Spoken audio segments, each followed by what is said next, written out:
আইনের পেশা শুধু একটা পেশা নয়, এটা একটা গুরুত্বপূর্ণ মিশনও, বলেন ত্রিপুরার মুখ্যমন্ত্রী ডাক্তার মানিক সাহা। ত্রিপুরায় ন্যায় বিচার নিশ্চিত করতে সব জায়গায় আদালত গঠন করেছে ত্রিপুরা সরকার। মুখ্যমন্ত্রী ডাক্তার মানিক সাহা আগরতলার মুক্তধারা প্রেক্ষাগৃহে ত্রিপুরা প্রদেশ বিজেপির লিগাল সেলের উদ্যোগে আয়োজিত ষষ্ঠ বার্ষিক লিগাল সেল কনক্লেভের সূচনা করে ত্রিপুরার মুখ্যমন্ত্রী ডাক্তার মানিক সাহা বললেন, ভারতের কৃষ্টি সংস্কৃতি ও পরম্পরার জন্য এত বিদেশি আক্রমণের পরও আমাদের ভারতবর্ষ দেশ নিজের জায়গায় অটল রয়েছে। আগে ভারতবর্ষের নাম উজ্জ্বল করে গিয়েছেন স্বামী বিবেকানন্দ, আর এখন ভারতকে সামনের দিকে এগিয়ে নিয়ে চলেছেন প্রধানমন্ত্রী নরেন্দ্র মোদী। তিনি আরও কি বলছেন শুনে নেব। ত্রিপুরা থেকে প্রতিনিধি বিক্রম কর্মকারের রিপোর্ট, বিগ নিউজ। লিগেল বিষয় আমিও কিন্তু আপনাদের জানি, অ্যাডভোকেটদের পাশে বাড়িতে তাদের অনেক সময় গেছিলেন, মশার কামড়ও খেতে হয়েছে আমার, মানে বহুবার।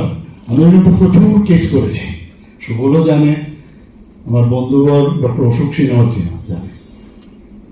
এবং একটা সময় ছিল যে সবাইকে নিয়ে একটা যে এই ধরনের যে অরাজকতা তার বিরুদ্ধে সাপ্রেশনের যে বিষয় ছিল তার বিরুদ্ধে প্রতিরোধ করা। দেখা গেল এমনই একটা অবস্থা থাকে যে দেখা গেল একাই থাকা, পরে সব কিন্তু চলে যায়। ইভেন যদি কথা বলে আমার সাথে কেউ, তার চাকরি চলে যাবে, এমন একটা অবস্থা। কিন্তু আমি কিন্তু একা ফাইট করে গেছি। বিভিন্ন আপনাদের যে অ্যাডভোকেটরা আছেন বিভিন্ন জায়গায়, এখানে একটা সমস্যা, আর এই মুখে গেছে এর থেকে তো ভালো, তো কনফিউজ কিন্তু ক্রিয়েট হয়। কারণ হারলেই বিপদ আর জিতলে fine.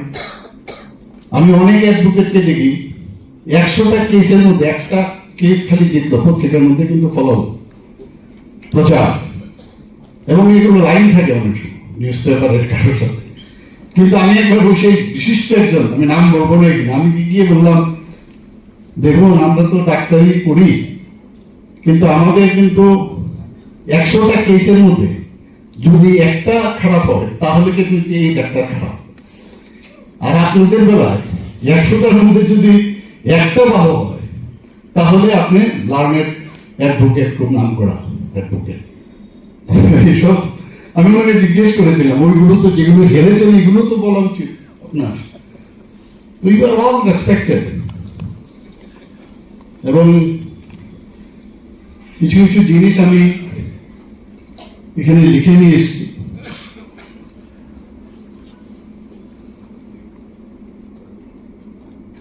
Since the time of ancient history, many legal professionals have influenced the field of Indian politics. এটা কিন্তু বলার অপেক্ষা রাখেন। আমরা যদি আমাদের দেশের প্রথম তিনি রাষ্ট্রপতি হয়েছিলেন রাজেন্দ্র প্রসাদজি থেকে শুরু করে জওহরলাল নেহেরু, আমাদের পূজ্য বাবুজি মহাত্মা গান্ধী, সর্দার বল্লভভাই প্যাটেল, সুষমা স্বরাজ, অরুণ জেটলি, রামবিলাস পাসওয়ান, ডক্টর শ্যামা প্রসাদ মুখার্জি, সবাই জানেন, স্যার আশুতোষ মুখার্জি কৃতি সন্তান, দেশবন্ধু চিত্তরঞ্জন দাস, আমরা তো ছোটবেলার থেকেই পড়তাম, ডক্টর বি আর আম্বেদকর, যিনি এই লটা বানিয়েছেন, এটা এপিক্স আমাদের জন্য। এখানে একটা কথা আমি ভুলে যাব, বলে দিচ্ছি, গীতার কথা যে একটু আগে বললেন আমাদের সম্মানিত ভাইস প্রেসিডেন্ট ত্রিপুরা প্রদেশ বিজেপি। আমার তো যখন সাক্ষী দিতে যায় সেখানে কিন্তু এই আমাদের যে কনস্টিটিউশনের উপর কিন্তু কেউ হাত রাখে না, গীতার উপরে কিন্তু হাত রাখে। তাহলে তো কনস্টিটিউশনের উপরে গীতা, এটা আমাদের জন্য একটা কনস্টিটিউশন আমার মনে হয়। এবং একটা জায়গায় দেখা ছিল যে কোন এক পাতার মধ্যে জল ছবির মতো এই শ্রীকৃষ্ণের ছবিও সেখানে ছিল আমাদের এই যে কনস্টিটিউশন। আমাদের যে বলে না আমরা সনাতনী, এক জায়গায় আমি বৌদ্ধিক দিচ্ছিলাম, সেখানে বলা হচ্ছে আমরা যে সনাতনীর অর্থটা কি, এই ভারতবর্ষ কবে সৃষ্টি হয়েছে কিন্তু কেউ মানে এখন পর্যন্ত বলতে পারবেন যে এত তারিখ হয়েছে, অনেক প্রাচীন, শেষ নেই।